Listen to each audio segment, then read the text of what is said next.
All right, good morning or good afternoon, depending upon what part of the country you're in. I'm Jeremiah Welch. I manage the California office of SDV Law, and we are going to talk about coverage under your pollution policy, potentially for COVID-19 claims. And this is the 8th in our webinar series of topics related to COVID-19 coverage. So I get to talk about the pollution policy, which is in COVID-19 coverage world a little bit exciting because I think it's one of the policies that has a strong potential for providing some coverage, and we'll get into that a little bit. But just to sort of set the table for what we're talking about, why we're talking about it, there's a lot of debate, obviously, over coverage for COVID-19. What policies, what insurance companies, is the coverage easy to get, hard to get, et cetera. And so I think it helps first to talk about, what are the claims, right? What are the kinds of things we're worrying about? And I think that obviously the big ticket item for just about every business is business interruption coverage. Can you get an insurance company to pay you for your lost revenue, your lost income, because you were shut down? And that's the big one.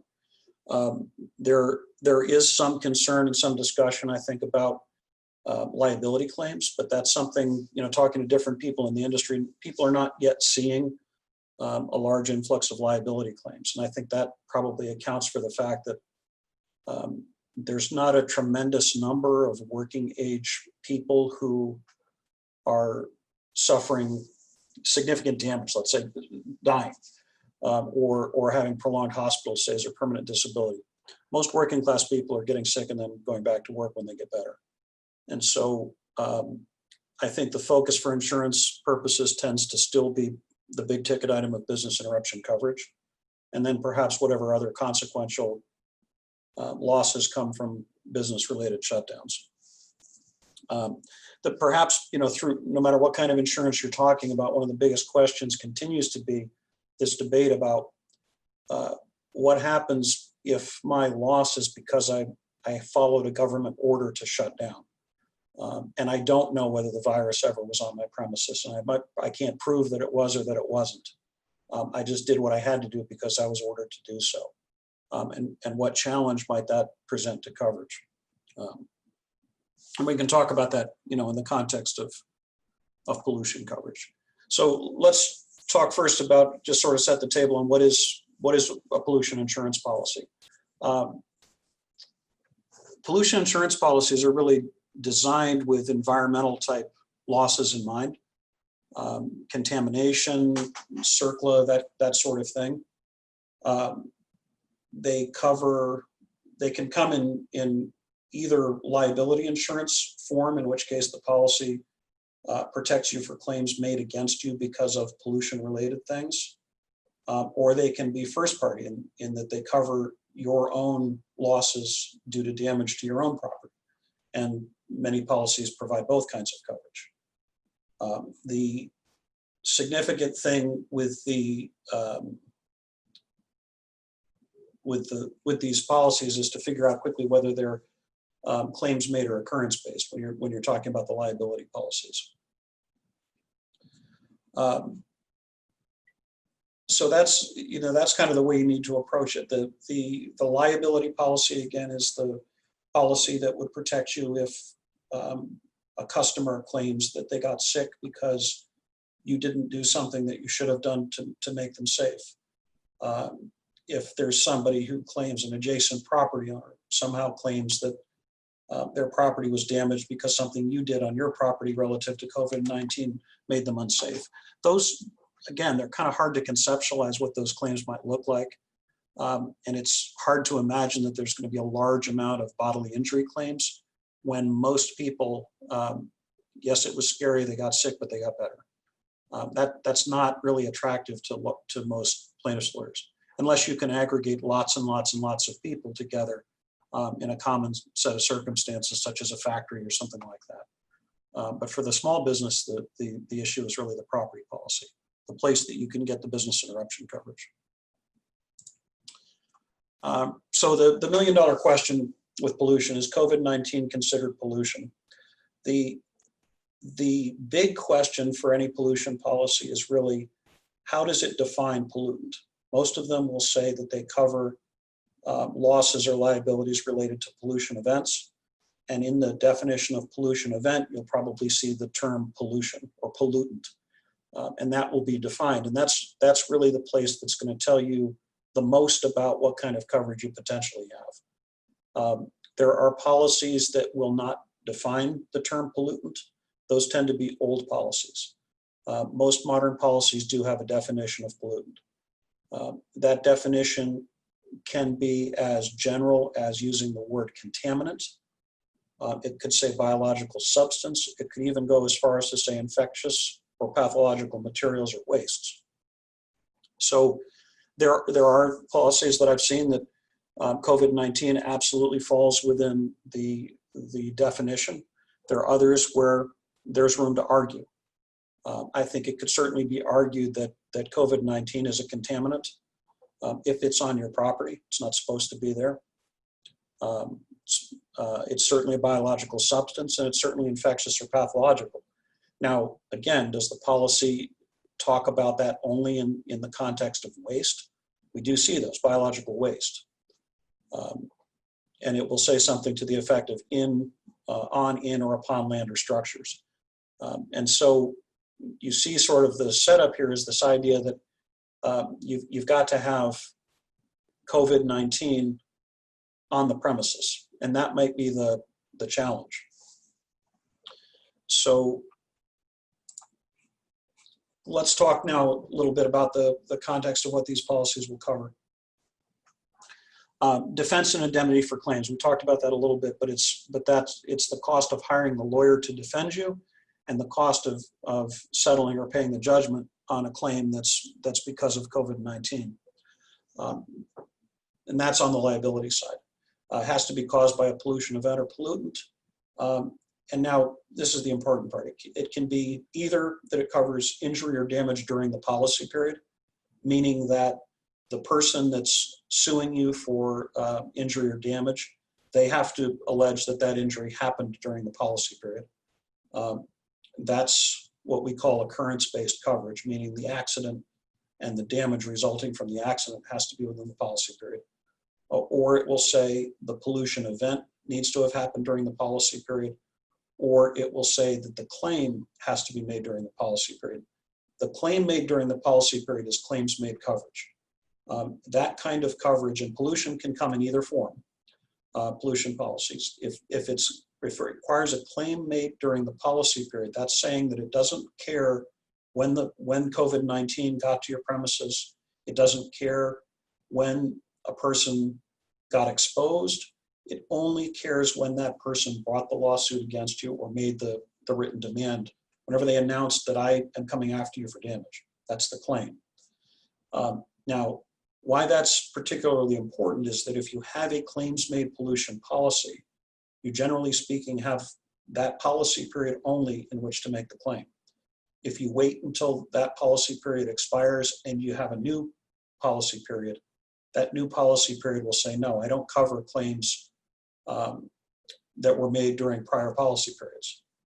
And this is something that we really have to remember. And so kind of keep in the back of your mind, whenever you're thinking about claims made coverage for COVID-19, once you hit a renewal date, not only are old claims no longer timely, but you can bet that going forward, lots of people will start putting communicable disease or even specific COVID-19 related exclusions on policies.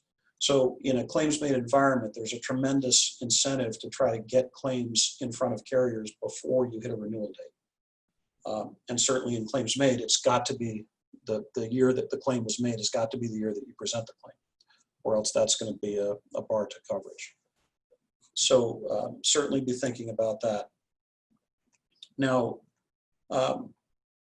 let's take a look here. We've got a coverage grant. Now remember, pollution policies are all pretty much manuscript. There's no standard form like you might see with workers' comp or with ISO general liability insurance. There's lots of similarity, but the forms are definitely manuscript and different. So you've got to look at each one carefully. This one right here says, and again, this is a first party cover, claims arising out of a pollution condition on, at, under, or migrating from a covered location. And so right there, that's your potential COVID-19. If pollution condition is defined to include a contaminant or infectious material or something like that, the argument is that was on, at, under, or migrating from my covered location. That's the part of the coverage grant you're looking at. You're probably not looking at pollution conditions resulting from covered transportation. Indoor environmental conditions, maybe we'd have to see how that's defined. That might be if the COVID-19 is traveling around the HVAC system. But again, that's enough right there to say, okay, I've still got a chance at getting some coverage under this policy.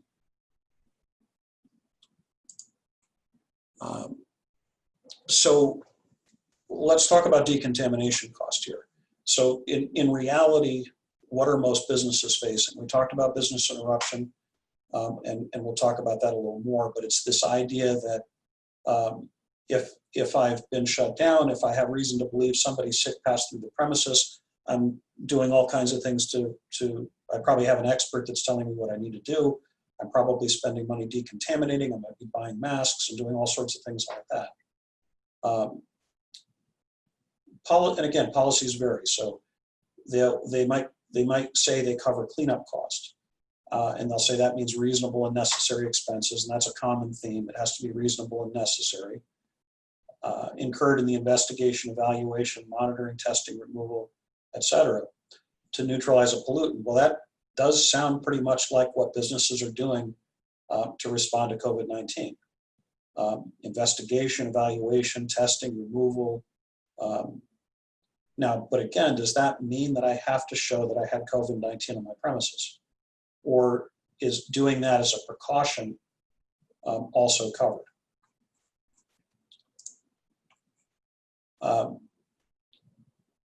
And I think that, so having come this far, we would say, all right, under a pollution policy, at least, I've got a policy that's designed in theory to the type of thing that we're talking about here.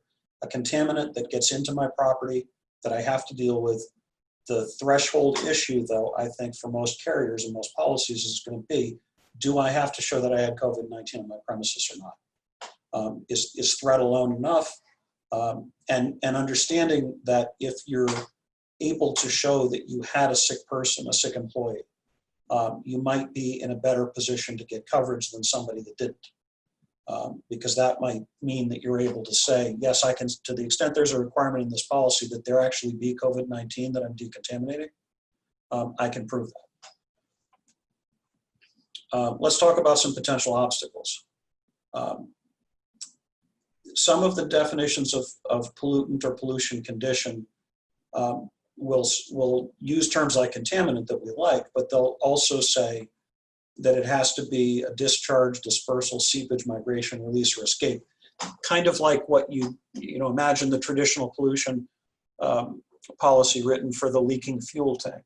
The idea that something that the insured did caused this pollutant to escape into the land. That's a harder thing to find analogy to in COVID-19.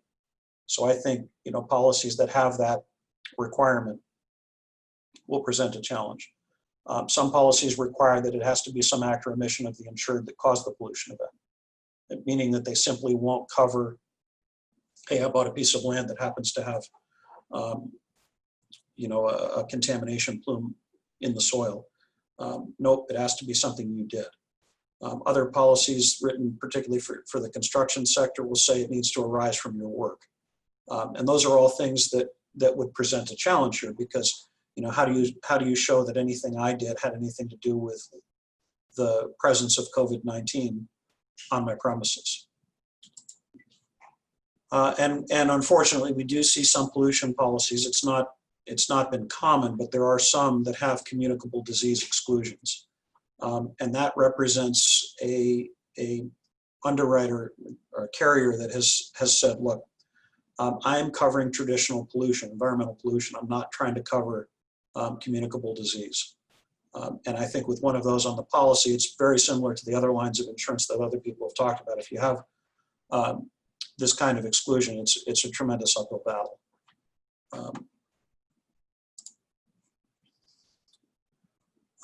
Some policies will limit the coverage only to remediation or cleanup to the extent required by environmental law. And that would be a policy that's imagining like CERCLA liability or state liability and saying, we won't just take your word for it. It has to be something that the law requires you to do. Now, environmental law, some policies define it, others do not. Some policies define it very strictly to be CERCLA and related statutes. Is a given policy worded loosely enough that one could argue that a governor's shutdown order is environmental law? It's possible, right? And so I think if you're in the situation where you're going through the policy, you're going through each one of these hurdles and you're getting to environmental law, now you've got to really drill down and find out, okay, under this policy and the state that I'm in, what arguments could I make that a governor's shutdown order would be an environmental law? I can see arguments on both sides. Some policies exclude first-party loss and only cover first-party claims for cleanup and business interruption. Again, it comes down to each policy being different. And I think that in a pollution policy, there's reason to be more hopeful perhaps than other lines of insurance, many other lines. And so it does merit close scrutiny. Now let's talk about the big one, business interruption cost. A policy that has that, what is it? It's the business interruptions, the necessary partial or complete suspension of the insured operations at a covered location because of a pollution condition. So if my policy has business interruption coverage and none of those other exclusions, doesn't have a communicable disease exclusion, and I can show that COVID-19 is a pollutant because pollutant is defined to include, biological material, let's say, then I've got it. If I'm fortunate enough to have one of those policies, and believe me, most of them don't have business interruption, but if they do, then you've got an argument now that you've got a policy that's specifically designed to cover consequential damage resulting from an infectious disease, and it has business interruption coverage. And the coverage usually will say that it lasts until the condition ends for a reasonable time to resume operations. And that certainly can't be less than whatever the government shutdown order is. So I think if you have one of those policies, you can get through that. You're in a pretty good spot, at least to go for the limits of that policy. But just to tie the knot there, that most policies don't have all that. There are a few I've seen that do, but most do not. Now, here's the one part that I think is more common in pollution policies and probably presents, from what I've seen, the best avenue to coverage in the, let's say, the average business owner's portfolio. If you have a pollution policy, many of them include prevention and mitigation cost.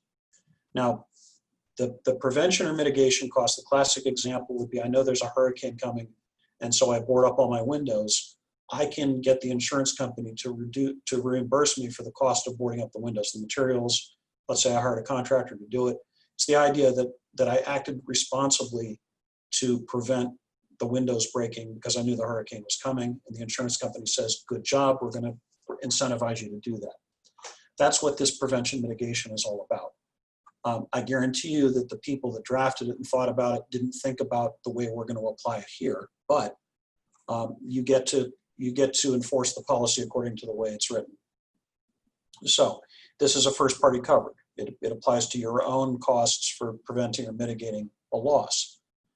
It can have emergency response costs. And it bears mention here that lots of different kinds of policies, including pollution, can have a kind of a standalone coverage grant for what they'll call emergency response or crisis response. which, without getting too deep into the weeds, is basically a kind of a catch-all coverage. It usually has short limits, but the first couple of weeks of a disaster, when you're running around trying to figure out what to do and how to do it, that's your emergency response cost cover. And that can be really good stuff if you have it. But here the argument would be, these are costs that I incurred to prevent COVID-19 from causing property damage or bodily injury. And so here I think you have the ability to say, if you're a construction company and I had to demobilize a job site because that was part of the shutdown, I can say, here are the line items of cost that I incurred as part of the demobilization. I think there's an argument that those are covered. The consultant that I hired to tell me how to make my premises safe, I think that could fall into this bucket.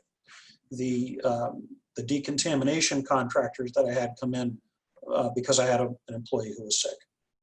These are all reasonable things done to prevent claims, to prevent liabilities. And I think there's a good argument, if you have this coverage, that those kinds of things would fall into the covered bucket.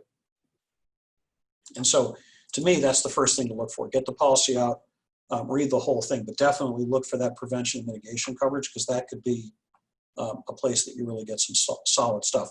Very often that is sublimited coverage, but we're kind of in an environment, I think, with this where any coverage we can find is good coverage. And again, the benefit of this argument is I don't need to show that I had COVID-19 on my premises anymore. This is about preventing it from ever getting there, and that to me is a significant game changer. Now, somebody asked me, okay, that's great. How far does the chain go in terms of what could be covered? Can I get business interruption under this prevention mitigation cost? Can I say that I shut my business down deliberately to prevent the spread of COVID-19 on my premises and to protect my employees? And so the business interruption loss that I suffered was prevention mitigation cost. I see the argument. I think the insurance companies would probably fight that. On the other hand, if you're talking about a policy with short limits, maybe they won't fight as hard. But I think you'll need some case law to come along to say yes to that. I think right now that's probably a stretch to assume that you would get more than, let's say the hard costs. I think business interruption under this prevention mitigation probably is a stretch until we get some case law. But remember, you're in an environment where there are lots of people, influential people, legislators and so forth, that are looking for justifiable ways to find coverage. We saw a whole wave of proposed litigation, which was very oversimplified. Let's just make the insurance companies pay this stuff. Obviously, that doesn't work, but if you can find a viable argument that passes the smell test, there are people who will line up to support that, I think.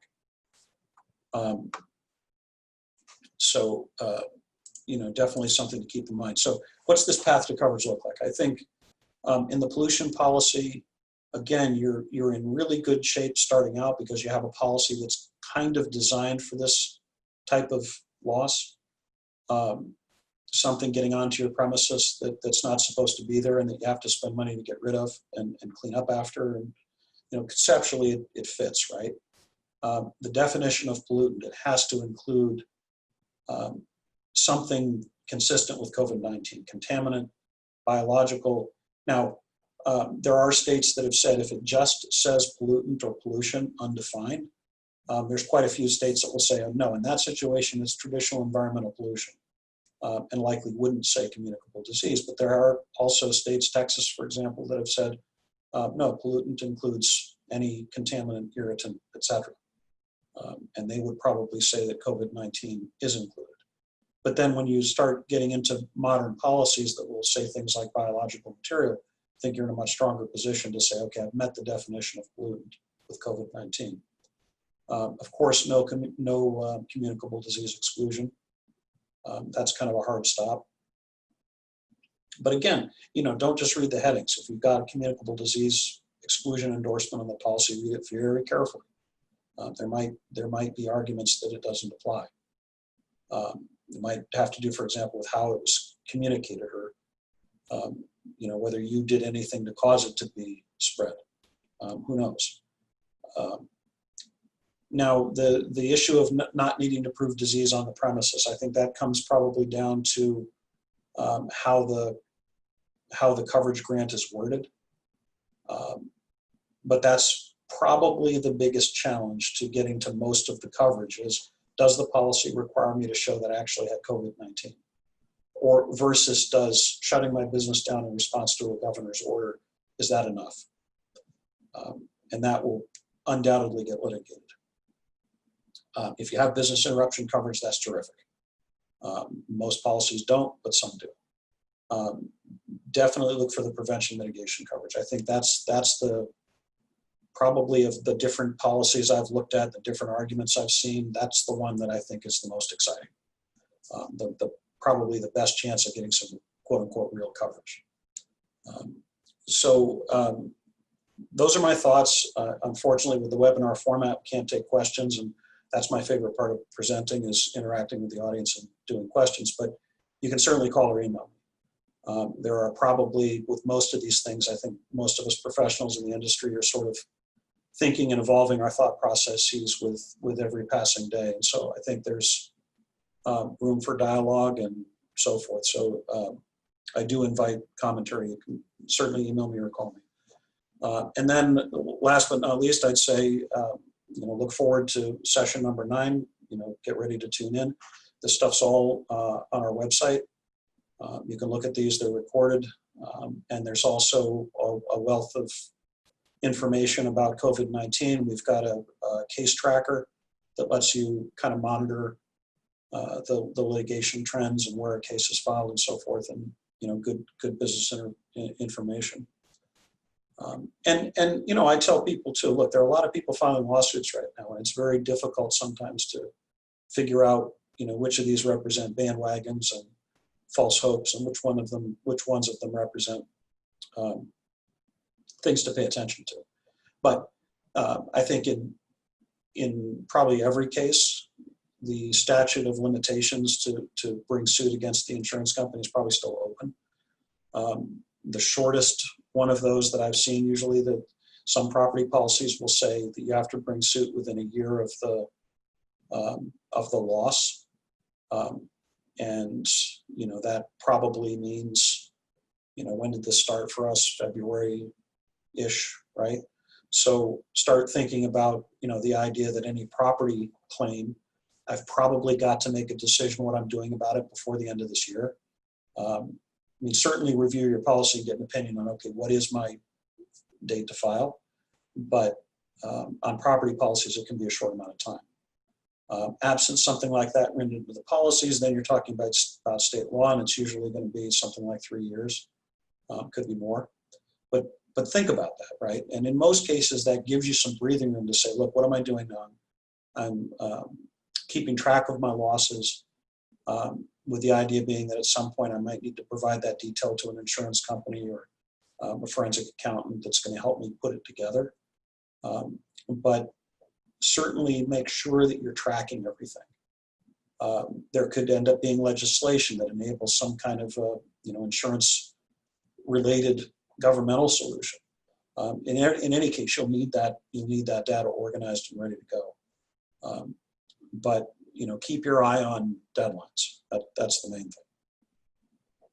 And in the meantime, if you can let somebody else figure out where there's coverage on their nickel, that's not a bad thing either. And so watching other people's lawsuits and seeing how these things progress, at least in the short term, is probably a very good idea. So with that in mind, we will look forward to seeing you at our next seminar. Thank you.